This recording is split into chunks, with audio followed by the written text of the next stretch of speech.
9ஆம் வகுப்பு மாணவ செல்வங்களே, சென்ற வகுப்புல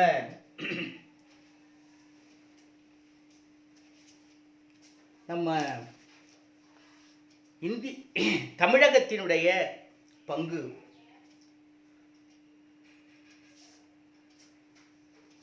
சுதந்திர போராட்ட வீரத்தில், இந்திய தேசிய இராணுவத்தில் நம்ம தமிழர்களுடைய பங்கு என்ன என்பதை பற்றி விரிவாக பார்த்தோம்.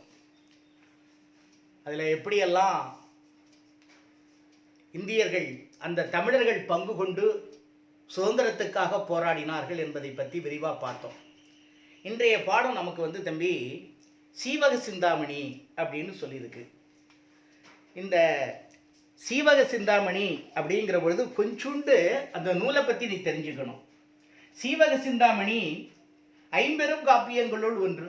சிந்தாமணி, சிலப்பதிகாரம், மணிமேகலை, வளையாபதி, குண்டலகேசி என்று சொல்லக்கூடிய ஐம்பெரும் காப்பியங்களுள் சீவக சிந்தாமணி முதன்மையானது.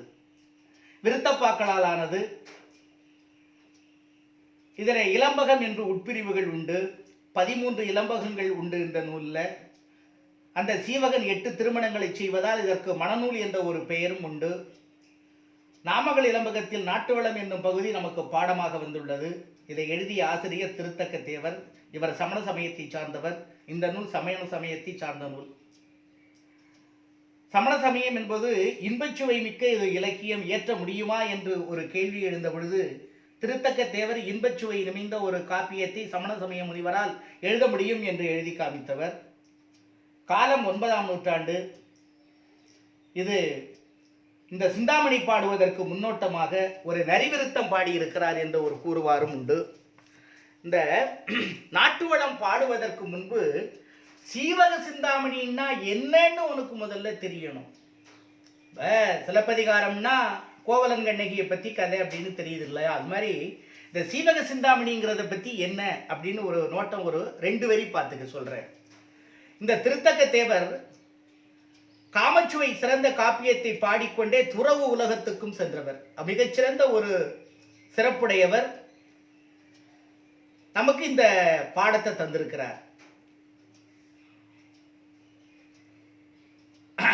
முன்னீர் வடம்புரி என்னும் சிந்தாமணி செய்யுளில் உரை வழியாக இவர் சோழர் குடியை சார்ந்தவர் என்று அறிய முடிகிறது. 9ஆம் நூற்றாண்டை சார்ந்தவர். முன்னாடியே சொன்னோம். அன்பு, இரக்கம், அருள், உணர்வு ஆகியவற்றை கொண்ட தேவருடைய நெஞ்சம் சிந்தாமணி முழுவதும் நமக்கு நல்லா தெரியுது. இந்த காப்பியத்தில் என்ன நம்ம இப்போ தெரிஞ்சுக்கணும் அப்படின்னா, 13 இளம்பகங்கள் சொன்னோம். நாமகள் இளம்பகத்தில் தொடங்கி முக்தி இளம்பகம் வரையிலும் இது நடைபெற்று சென்று கொண்டு இருக்கிறது. ஒரு சின்ன விஷயம் என்னன்னா, ஏமாங்கத நாடு சச்சந்தன் என்ற மன்னன் மிகச்சிறப்பாக நாட்டை ஆண்டு வந்தான். அவனது அழகிய மனைவி விஜய்.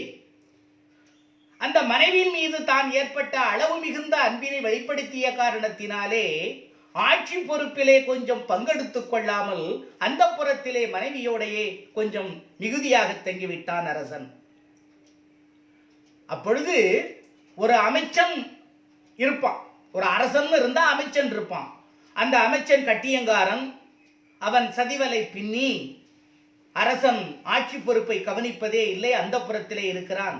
நாம் சூழ்ச்சியாக இந்த நாட்டை கைப்பற்றிக் கொள்ளலாம் என்று எண்ணி நயவஞ்சகமாக நெறிவேலை செய்து கொஞ்சம் கொஞ்சமாக இராணுவத்தை தன்வயப்படுத்தி சச்சந்தனை கொன்று சிம்மாசனத்தையும் கைப்பற்றி கொண்டான். திடீரென்று போர் சூழ்ந்தால் மன்னன் என்ன பண்ணுவான்? போர்க்களத்தில் இறந்து விட்டான். அந்த போரில் இறப்பதற்கு சற்று முன்பாக தான் இறக்கப் போகின்றோம் என்பதை அறிந்த சச்சந்தன் தன்னுடைய மனைவி விஜயை ஒரு மயில் பொறியிலே வைத்து தப்பித்து எங்கேயாவது சென்றுவிடு என்று வெளியில் அனுப்பிவிட்டான். ஆமா, மயில் பொறினா எப்படி வெளியில போகுது பாரு காப்பியத்துல. அப்ப அந்த விமானம் மாதிரி செல்லக்கூடிய ஒன்று மாதிரி அந்த திருத்தக்க தேவருடைய உள்ளத்திலே அது வந்திருக்கு. முக்காலத்தையும் உணர்ந்தவர்களே முனிவர்கள் எல்லாம். ஆக அந்த மயில் பொறி போய் எங்கே இறங்குது? நேராக ஒரு இடுகாட்டில் போய் சுடுகாட்டில் இறங்குது. அங்கே வயிற்று வலிக்குது அரசிக்கு. ஒரு ஆண் குழந்தை பிறக்குது. பிறக்கிற பொழுது சீவக என்ற ஒரு விண்ணில் இருந்து ஒலி கேட்குது. உடனே அந்த குழந்தைக்கு சீவகன் என்று அவள் பெயர் வைக்கிறாள். அந்த நேரத்தில் அந்த ஊரில் ஒரு இறந்து போன மகனை, பிள்ளையை அடக்கம் செய்வதற்காக கந்துக்கடன் என்ற வணிகன் அங்கு வந்து கொண்டிருக்கின்றான். அவன் தன் குழந்தையை அடக்கம் செய்துவிட்டு, யாருமே இல்லாம ஒரு குழந்தை கத்தி கொண்டு கிடக்கிறதே, இப்பொழுதுதானே பிறந்திருக்கிறது, ஐயையோ என்று சொல்லி அந்த குழந்தையை எடுத்துக்கொண்டு தன் மனைவி இடத்திலே கொடுத்து வளர்த்து, அது வயதுக்கு வந்த பின்பு அச்சனந்தி என்ற முனிவரிடத்திலே குழந்தையை ஒப்பித்து, ஆயகலை 64 கற்று அரசனுக்குரிய எல்லா தகுதிகளையும் அந்த முனிவர் சீவகனுக்கு கற்றுக் கொடுக்கின்றார். சீவகன் வளர்ந்து பெரியவராகி நண்பர்கள் பல பேரை பெற்று 8 திருமணங்களை செய்து தன்னுடைய தாயை போய் பார்த்து, விஜயை பார்த்து, தன்னுடைய தாய் மாமன் கோவிந்தராசன் துணையோடு கட்டியங்காரனிடத்தில் போருக்கு சென்று அங்கே கட்டியங்காரனை கொன்று, தன்னுடைய தகப்பனை கொன்ற கட்டியங்காரனை கொன்று அரச பதவியை பிடிக்கின்றான். சிம்மாசனத்திலே உட்கார்ந்தான். சூழ்ச்சியாக தந்திரமாக சச்சந்தனை கொன்று அரியணையை ஏறியவன் அல்லவா. இப்பொழுது சீவகன் தன் தந்தையை கொன்றவனை பழிக்கு பழி வாங்கி கொன்று அந்த தகப்பனாருடைய அரியணையிலேயே சீவகன் அமர்ந்து விடுகின்றான். அதற்கு பிறகு திருமணம் செய்கின்றான். தன்னுடைய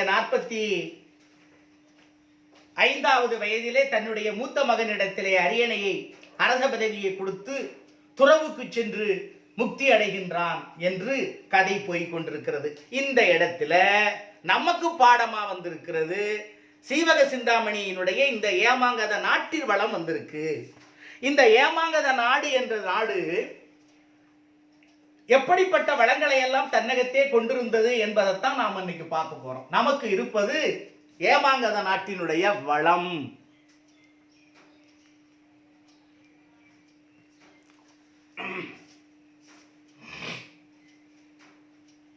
சரி, வளத்தை பாருங்க. பார்போற்றும் ஏமாங்கதம்.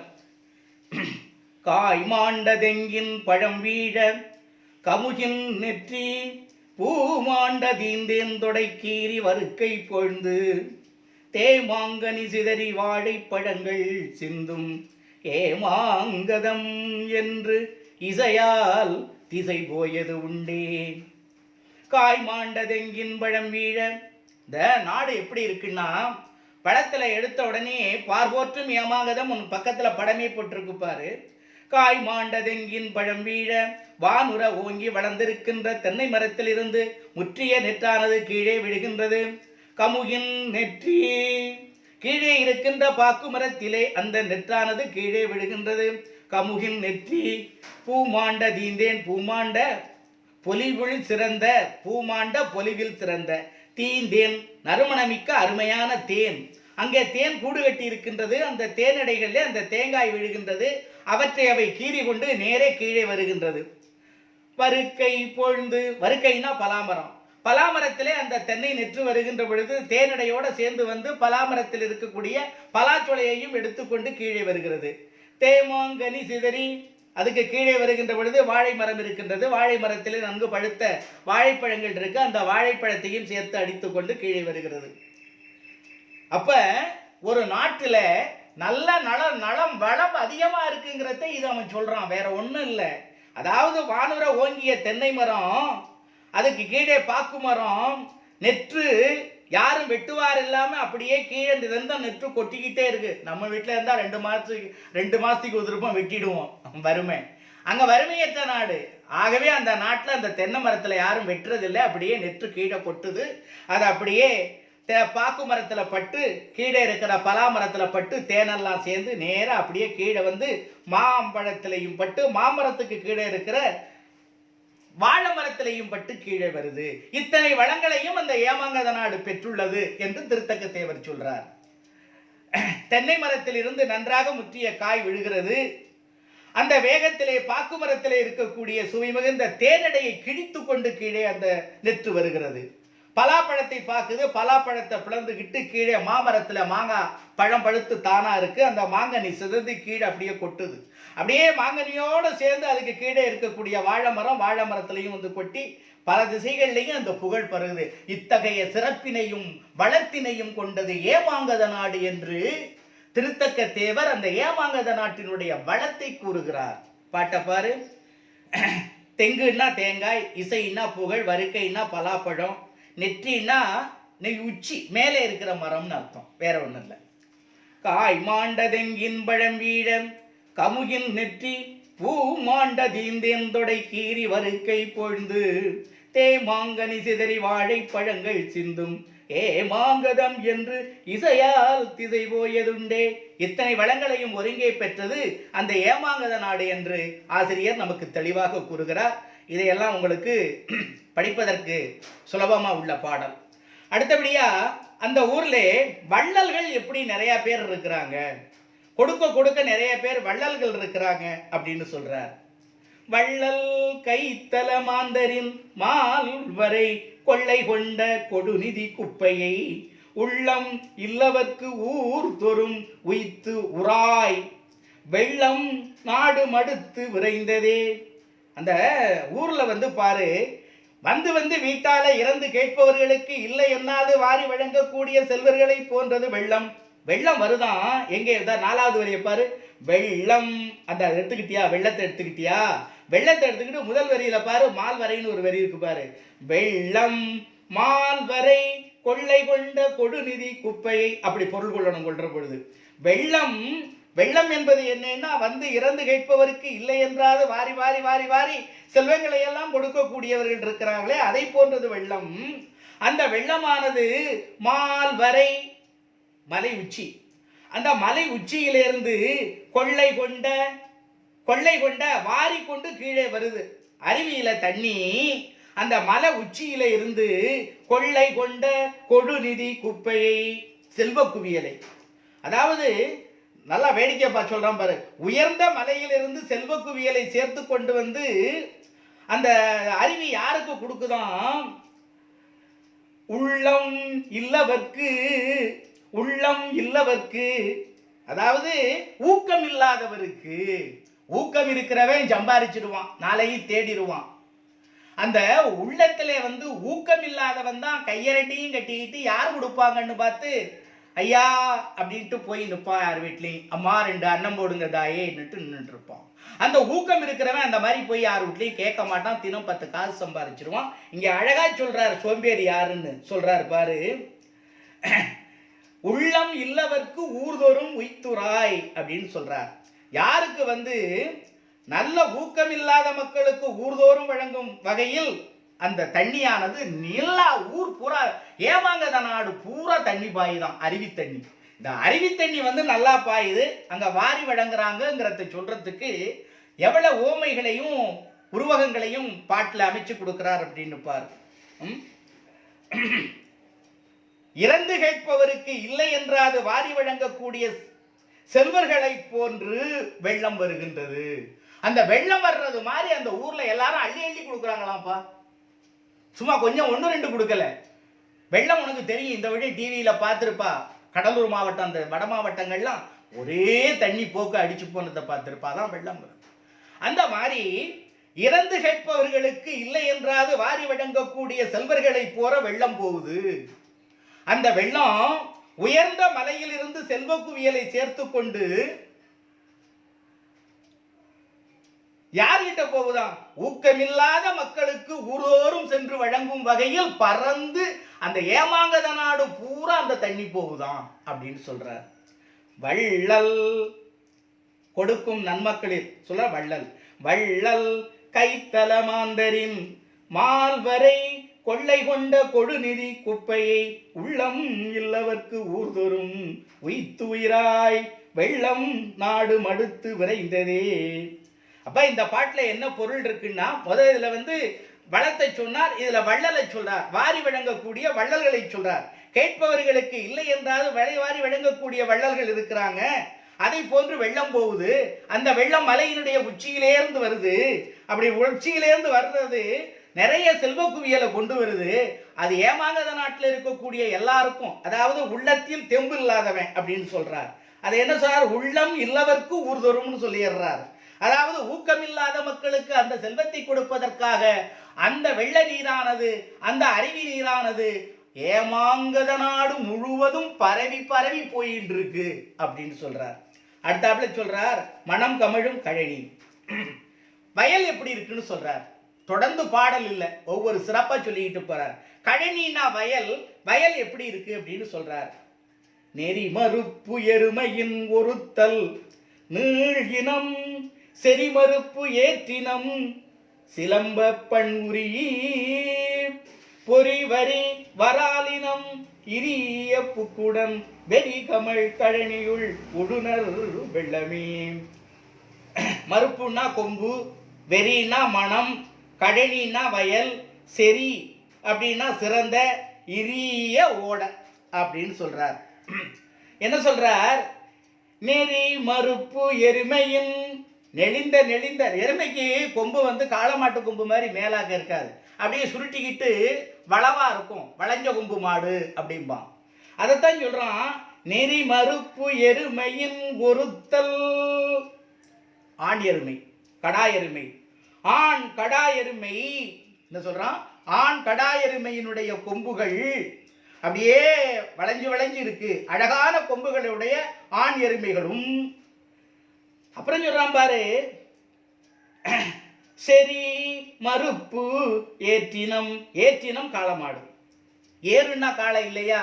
ஆமா, அந்த ஏற்றினம் இருக்கே செறிமறுப்பு ஏற்றினம், அந்த ரெண்டும் சேர்ந்து முழங்குமாறு சிலம்ப, சிலம்பன்னா முழங்க, சிலம்பன்னா முழங்க. யாரு? நெறிமறுப்பு எருமையின் ஒருத்தல் ஆண் எருமை கடா, செறிமறுப்பு ஏற்றினம் நேரான கொம்புகளை உடைய காளை மாடு, இது ரெண்டும் சேர்ந்து சிலம்ப, சிலம்ப முழங்க, ரெண்டும் சேர்ந்து முழங்குது. வயல்ல நீர்வளம் இருக்கு, அதுக்காக அப்படி சொல்றாரு. அத எரும மாடும் எருமை கடாவும் காளை மாடும் அங்கே வந்து முழங்குது, ஒண்ணு முழங்குது. நீள் இனம் பெரிய கூட்டம், அது ஒரு கூட்டம் இது ஒரு கூட்டம், ரெண்டும் சேர்ந்து பெரிய கூட்டம் அப்படின்னு சொல்றார். சொல்லிட்டு என்ன சொல்றாரு? பேரொலி எழுப்புகின்றன, அது ஒரு முறையில கத்துது, இது ஒரு மாதிரி கத்துது, ரெண்டும் கத்துது. நெடிந்த கொம்புகளை உடைய ஆண் எருமை மாடுகளும் நேரான கொம்புகளை உடைய காளை மாடுகளும் கழனியிலே ஒலியை எழுப்புகிறது, ரெண்டும் ஒலியை எழுப்புது. அந்த ஒலியை கேட்டு புள்ளிகளை உடைய வரால் மீன், பொறி வரி வராலினம், பொறினா புள்ளி, வரினா வரி, பொறிகளையும் புள்ளிகளையும் வரிகளையும் உடைய வரால் மீன் கூட்டங்கள் தண்ணியில வயல்ல.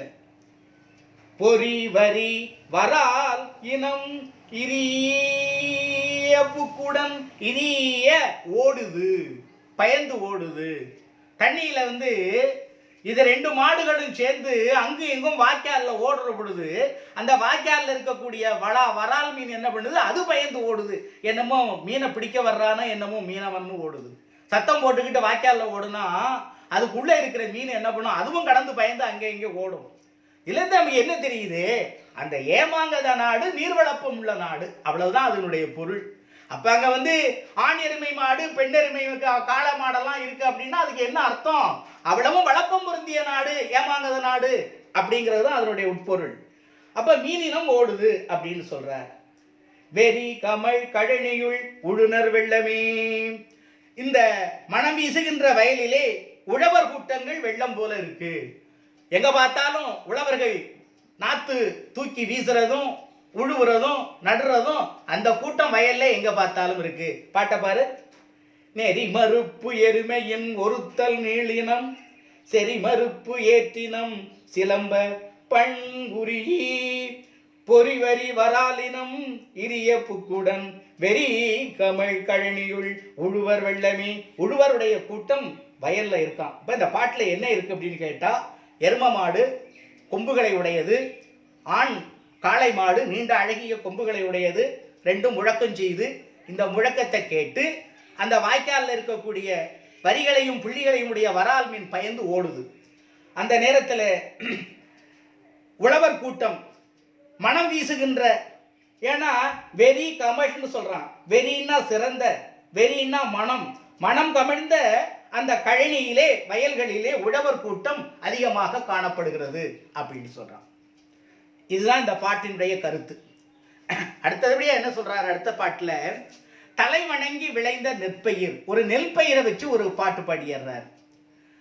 சொல்லரும் சூல்பசும் பாம்பின் தோற்றம் போல் மெல்லவே கரியிருந்து இன்று மேலலார் செல்வமே போல் தலை நிறுவி தேர்ந்த நூல் கல்வி சேர் மாந்தரின் இறைஞ்சி காய்த்தவே. இது மனப்பாட செய்யுள் தம்பி. நான் மனப்பாடம் கேட்கிற பொழுது முக்கி முறங்கி பின்னாடி கையை கட்டி முக்கியெல்லாம் முணங்கப்படாது. கிடுகிடுன்னு பட்டுன்னு அடிச்சா அப்பதான் நீ படிச்ச பையன்னு அர்த்தம். பாரு, சொல்லரும் சொல்பசும் பாம்பின் தோற்றம் போல் மெல்லவே கரியிருந்து ஈன்று மேலார் செல்வமே போல் தலை நிறுவி தேர்ந்த நூல் கல்வி சேர் மாந்தரின் இறைஞ்சி காய்த்தவே. அந்த மாதிரி மூச்சு விட தெரியாம நீ மூச்சு விடாம கிடுகிடுன்னு சொல்லணும். மனப்பாடம் எந்த அளவுக்கு பண்றோமோ அந்த அளவுக்கு மூச்சு விடாம சொல்லலாம். நல்லா பாட்ட பாரு. சொல்லரும் சூல்பசும் பாம்பின் தோற்றம் போல், அதாவது நெல் பயிர் பச்சை பாம்பு கருவுற்று இருப்பதை போல பார்க்க முடிகிறதாம். தொண்டை கருதா இருக்கிற பொழுது அந்த இடம் நெல்லு பயிர் முத்தியா இருக்கும். கருது இருக்கிற இடம், அந்த கருது இருக்கிற இடம் முத்தியா இருக்கிறத பார்க்கிற கவிஞனுக்கு எப்படி வருது?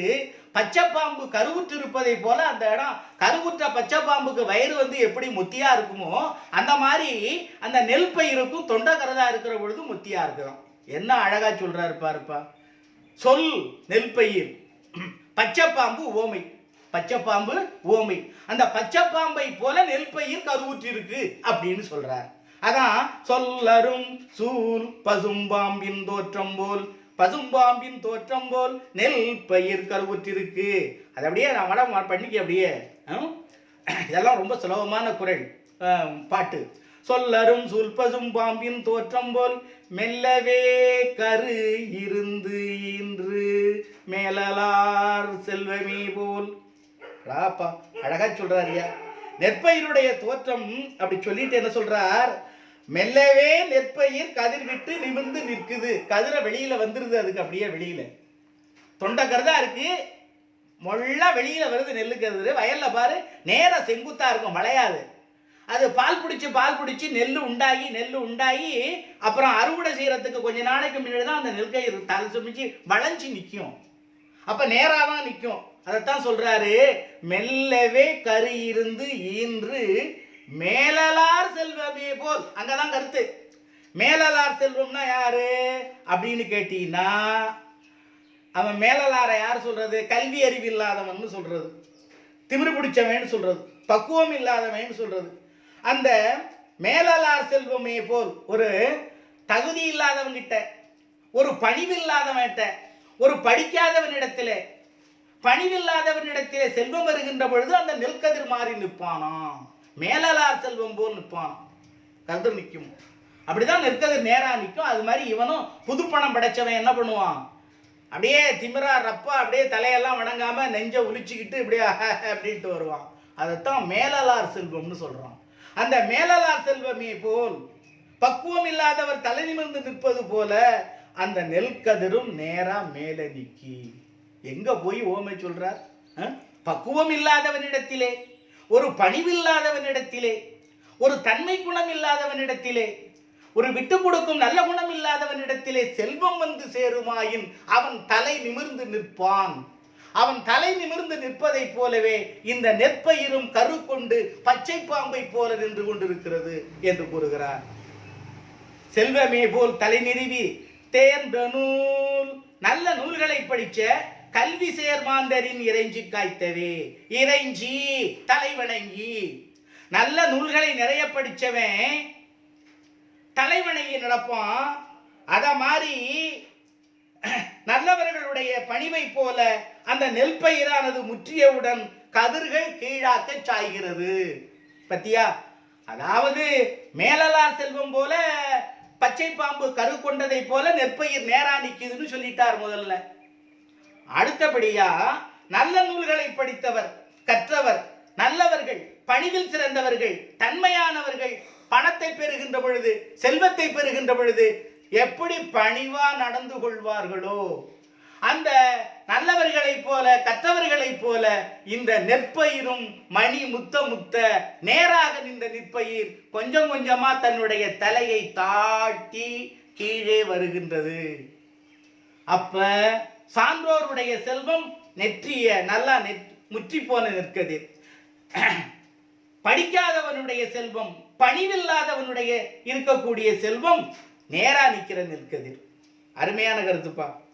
கரு கொண்ட பச்சை பாம்பு நெற்பயிர்கள் தோற்றம் கொண்டுள்ளது. நெற்பயிர்கள் கதிர்விட்டு நிமிர்ந்து நிற்பதைப் போல இருக்கின்றது. செல்வம் பெற்ற பக்குவம் இல்லாதவர்கள் தலை நிமிர்ந்து நிற்பது போல உள்ளது. அந்த பயிர்கள் நன்றாக முற்றியவுடன் நெற்கதிர்கள் சாய்ந்திருக்கின்றது. அது தெளிந்த நூலை கற்றவர்கள் பணிவை காட்டுகின்றது. அவர்கள் எவ்வாறு பணிந்திருக்கிறார்களோ அதை போல அந்த நெற்கதிர்களும் கீழாக்க தொங்க விட்டுருக்கு. தலைய புத்தி போச்சுங்க. பாரு, பிரிச்சு படிக்கிறேன், மனப்பாடம் நல்லா பாரு. சொல் அரும் சூல் பசும் பாம்பின் தோற்றம் போல் மெல்லவே கரு இருந்து ஈன்று மேலார் செல்வமே போல் தலை நிறுவி தேர்ந்த நூல் கல்வி சேர் மாந்தரின் இறைஞ்சி காய்த்தவே. படிக்கும் போதே இறைஞ்சி காய்த்தவே இக்கு அங்கே இருக்குங்கிறது வரணும்.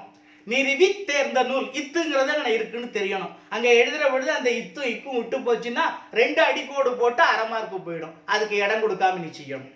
சரிதானா? அருமையான பாட்டு பார்த்துக்க. சொல்லரும் சூல் பசும் பாம்பின் தோற்றம் போல் மெல்லவே கரு இருந்து ஈன்று மேலார் செல்வமே போல் தலை நிறுவி தேர்ந்த நூல் கல்வி சேர் மாந்தரின் இறைஞ்சி காய்த்தவே. இன்னைக்கு ராவிகை படிச்சு பாரு. அதை எல்லாம் 1000. அந்த ஊர்ல பாரு, எல்லாமே 1000 இருக்குன்னு ஒரு பாட்டு இருக்குப்பா. அருமையான பாட்டு. என்னென்ன பாட்டு இருக்கு? எல்லாமே 1000ன்னு சொல்றாரு. அடிசில் வைகள் 1000 அறப்புறமும் 1000 கொடியனாசை கோலமும் வைகள் தோறும் 1000 மடிவுயில் கம்மியர்களோடும் மங்களமும் 1000 ஒடிவு இலை வேறு 1000 ஓம்புவாரின் ஓம்பலே. அடிசில் வைகள் 1000.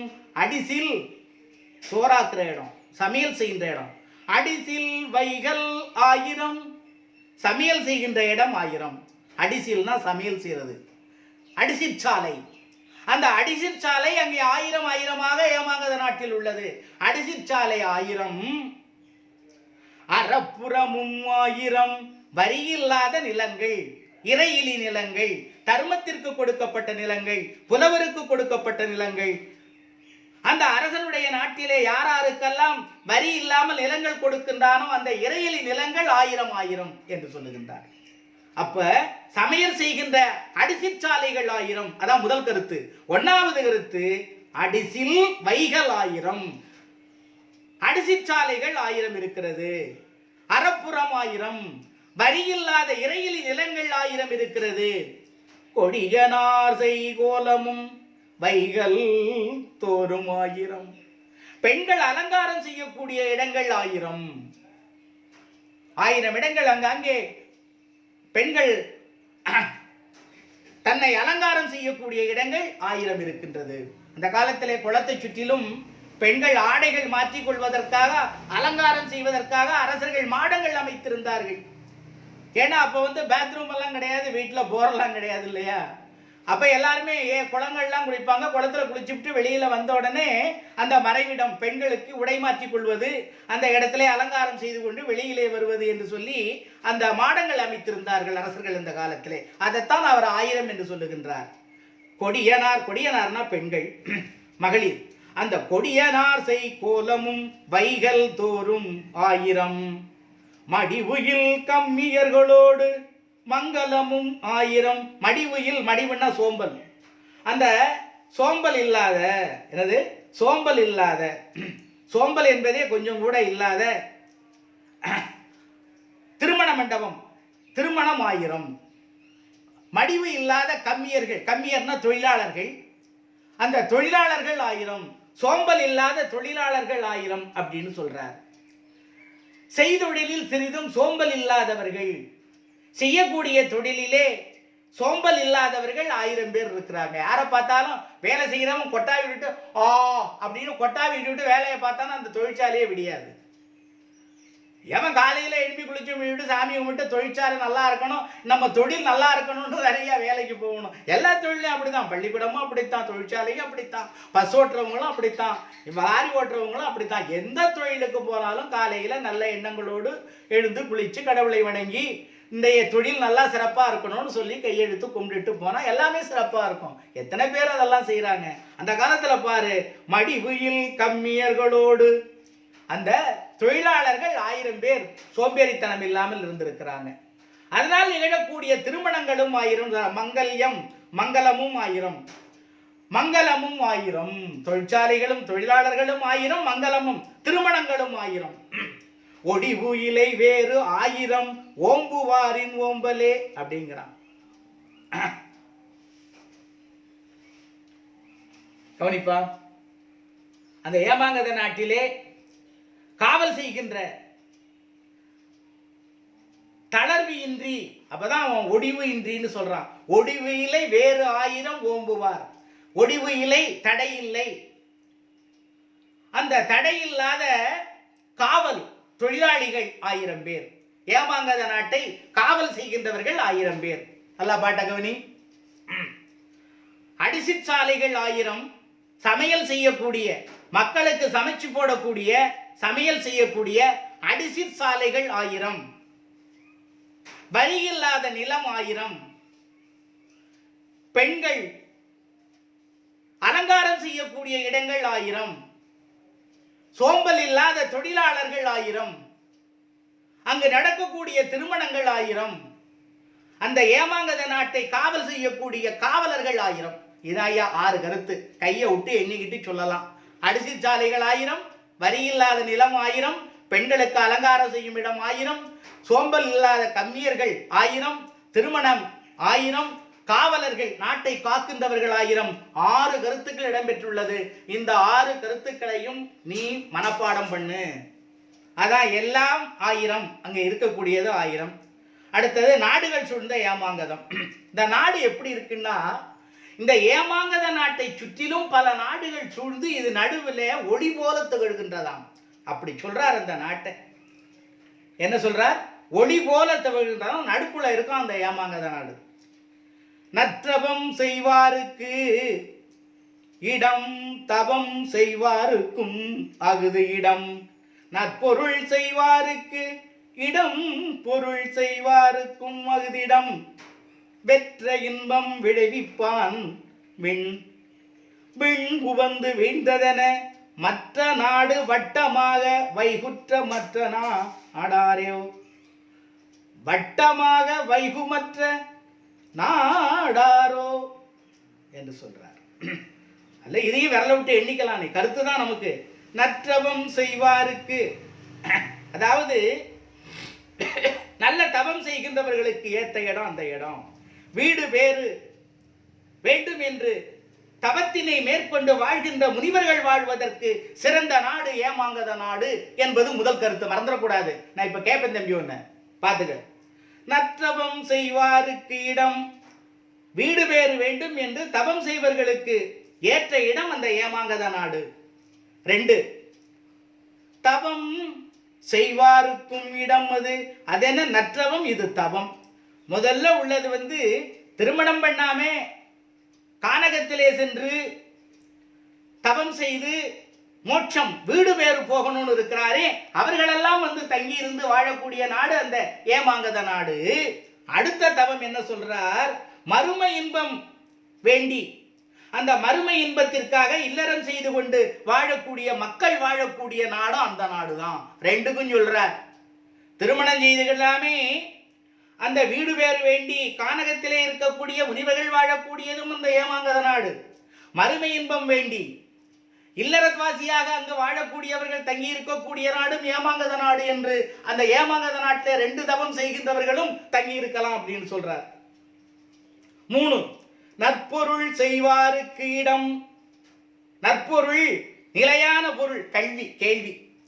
நல்ல கல்வியினை கற்று சிறப்பாக இருக்கக்கூடிய நிலையான செல்வத்தை பெறுகின்றவர்கள் தங்கி இருக்கக்கூடிய இடமும் அந்த ஏமாங்கத நாடு.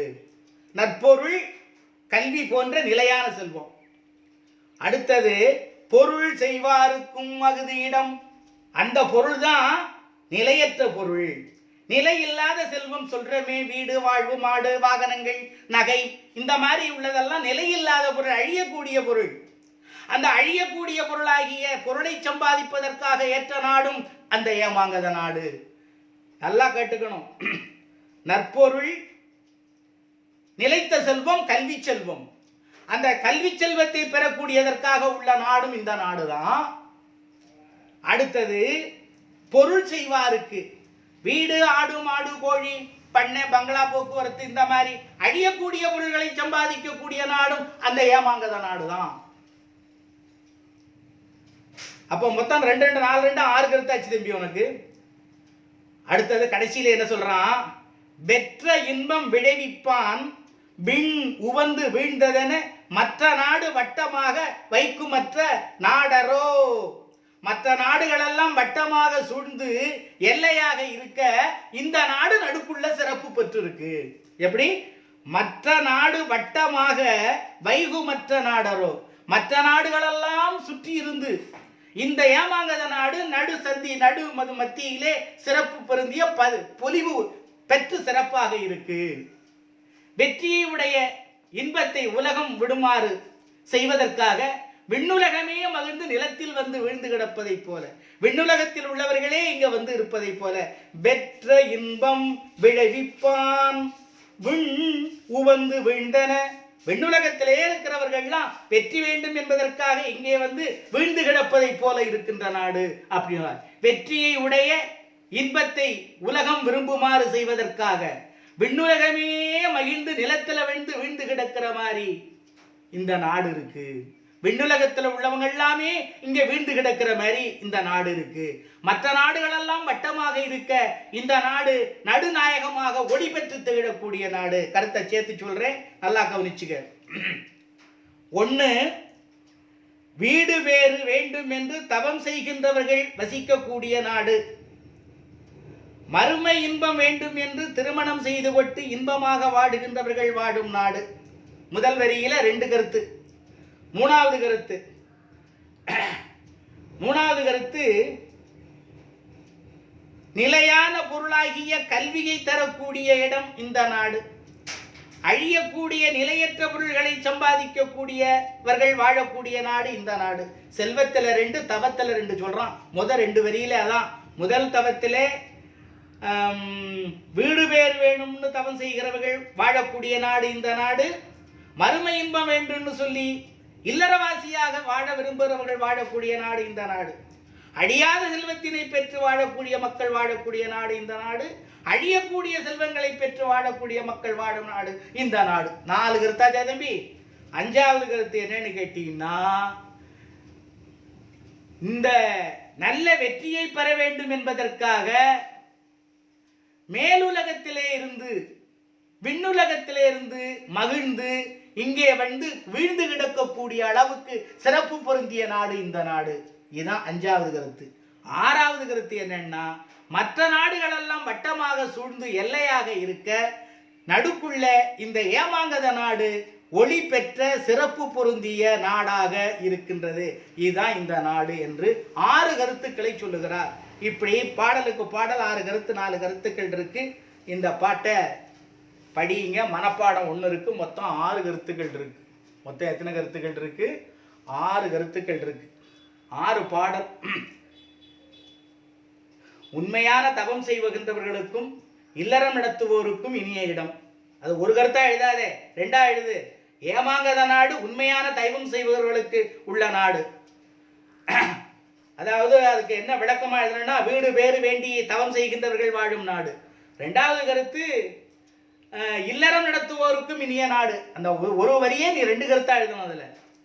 அதே போல நிலையான பொருளை தேடுவோருக்கும் நிலையில்லாத செல்வத்தை பொருட்செல்வத்தை தேடுவோருக்கும் நிலையான செல்வம் கல்வி செல்வம், நிலையற்ற செல்வம் பொருட்செல்வம். இந்த 2க்கும் 2 கருத்தா எழுது. நிலையான செல்வமாகிய கல்வியினை பெறுகின்றவர்கள் விரும்புகின்ற நாடு, நிலையற்ற பொருள் செல்வத்தையும் விரும்புகின்றவர்கள் வந்து தங்கி இருக்கக்கூடிய நாடு அப்படின்னு 4 கருத்தா எழுதிட்டு அதுக்கு பிறகு நீ என்ன எழுதணும்? 5வது கருத்து தான் எழில் மிகு சிறப்பு பொருந்திய ஏமாங்கத நாடு, வானுலகம் வழங்கும் இன்பம் கொடுக்கக்கூடிய நாடு. தேவர் உலகத்துல என்ன இன்பம் கிடைக்குதோ அதே இன்பம் இங்கே கிடைக்குது. அந்த தேனுலக மேலுலகத்துல இருக்கிறவர்கள்லாம் இங்க வந்து தங்கலாம்னு நினைக்கிற நாடு. ஏன்னா வானுலகத்தில் இருக்கக்கூடியவர்களுக்கு கிடைக்கக்கூடிய எல்லா வசதிகளும் அந்த ஏமாங்கத நாட்டில் இங்கே கிடைக்குமா. அதுதான் 5வது கருத்து. 6வது கருத்து தான் 6வது கருத்து என்ன கருத்து எழுத போறா? கடைசியில மற்ற நாடுகளுடன் வட்டமாக சூழ்ந்து இடையில் சிறப்பு பொருந்திய ஒளி பொருந்திய நாடு ஏமாங்காத நாடு. அப்படியே ஒரு கருத்தை சேர்த்துக்க வேண்டியது 6வது நாடு.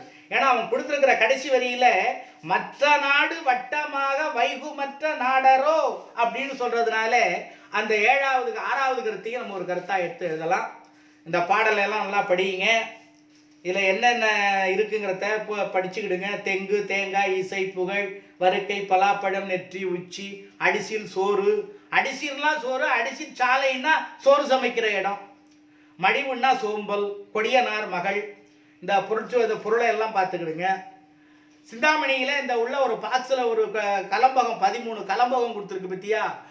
சீவக சிந்தாமணியில் இடம்பெற்றுள்ள கலம்பகங்களை கூறுகன்னு உட்கேள்வியா பாடத்தில் பின்னால கேள்வி இல்லாமல் கேட்டாச்சுன்னா அப்போ இந்த 13ஐயும் நம்ம எழுதணும். நாமகள், கோவிந்தையர் கலம்பகம், காந்திரதேர் கலம்பகம், குணமாலையார், பதுமையார், கேமசரியார், கனகமாலையார், விமலையார், சுரமஞ்சிரியார், மண்மகள், பூமகள், இலக்கணையார், முக்தி இளம்பகம் என்று சொல்லி அந்த 13 இளம்பகங்களையும் நீங்கள் கொஞ்சம் மனப்பாடம் பண்ணிக்கிடுங்க. அது உட்கேள்வியாக கேட்பாங்க. அது மாதிரி போன வாட்டி 10வது கூட அப்படி கேட்டிருக்கிறாங்க. அது மாதிரி ஆண்டு தேர்வுக்கெல்லாம் வரும் தம்பி. இதை பார்த்து படிச்சுக்கிடுங்க. நற்றவம் பண்புத்தொகை, செய்கோலம் வினைத்தொகை, தேமாங்கனி தேன் போன்ற மாங்கனி ஓமை தொகை, இறைஞ்சி வினையச்சம் கொடியனார் இடைக்குறை. இறைஞ்சு பிளஸ் இறைஞ்சு பகுதி வினையச்ச விகுதி. ஓம்புவார், ஓம்பு இவ்வு 6. இவ்வு எதிர்கால இடையில் உனக்கு முன்னாடியே தெரியும். ஓம்பு பகுதி.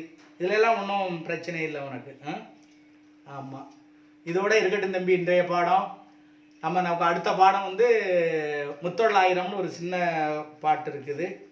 கொஞ்சம் வேகமாக போகணும். ஏன்னா ஜனவரி வந்துருச்சு இல்லையா. அப்போ நம்ம பிப்ரவரிக்குள்ளே பாடம் முடிக்கணும். இப்படியே தேர்வுகள் எப்போ வருதுன்னு தெரியலை. கொஞ்சம் இந்த அடுத்த வரும் தேர்வுகளை எல்லாம் கொஞ்சம் மறக்காமல் எழுதணும். நாங்கள் சொல்லுவோம் எப்போ வருது தேர்வுன்னு சொல்கிறோம். அதுக்கிடையில் நீங்கள் படிச்சுடுங்க இந்த பாடத்தை. பின்னாலேயே படிங்க. இப்போ இந்த பாடம் முடிஞ்சு போச்சு, மனப்பாடத்தை படித்து எழுதிப்பார். சின்ன சின்ன கேள்விகளை பாரு, படிச்சுக்கிட்டே இருந்தீங்கன்னா சரியாக இருக்கும் எல்லாம். சரிதானா தம்பி? அடுத்த வகுப்பில் பாக்கி இருக்கிற பாடங்களை முடிச்சிடலாம் வேகமாக. சரி, கேள்விகள்லாம் படிச்சுக்கிட்டே இருக்கணும். தேர்வு சொன்னதுக்கு பிறகு படிக்கப்படாது ராஜா. தேர்வு சொன்னதுக்கு பிறகு படிக்கிறதுங்கிறது அவ்வளவு ஒரு சாத்தியக்கூறில் வராது. அப்போ 5 பாடங்களையும் நம்ம படிக்கணும்னா அது ரொம்ப சிரமமாக வரும் இல்லைங்களா. இப்போ 22 பேப்பர் தான் எனக்கு இந்த மாதம் வந்திருக்கு. ஏற்கனவே செல்லில் நான் அனுப்புகிற போது 11 பேப்பர் வந்துச்சு. இப்போ நேராக கொடுத்த போது 22 பேப்பர் வந்திருக்கு. அடுத்த வாட்டி எனக்கு 40 பேப்பரும் கண்டிப்பாக வரணும். அப்போ தான் 9வது பையங்கிறதுக்கு ஒரு மரியாதை இருக்குது. உங்கள் பேரண்ட்டுக்கிட்ட சொல்லி அடுத்த தேர்வு நான் எழுதணும் அப்படின்னு இப்போவே சொல்லி வச்சுரு. நாங்கள் தேர்வுக்கு 5 நாள் இருக்க முன்கூட்டியே உங்களுக்கு நான் சொல்லிடுறேன். அதுக்கு இடையில பாடங்களை 5 பாடங்களுக்கு மேலே படிங்க. 6வது பாடத்தை படித்து முடி. 7வது பாடத்தை இப்போ அடுத்த வாரத்தில் முடிச்சிடலாம். அப்படியே நம்ம படிச்சுக்கிட்டே இருந்தோம்னா சரியாக போயிடும். சரிதானா தம்பி? நன்றி, வணக்கம். மீண்டும் சந்திப்போம்.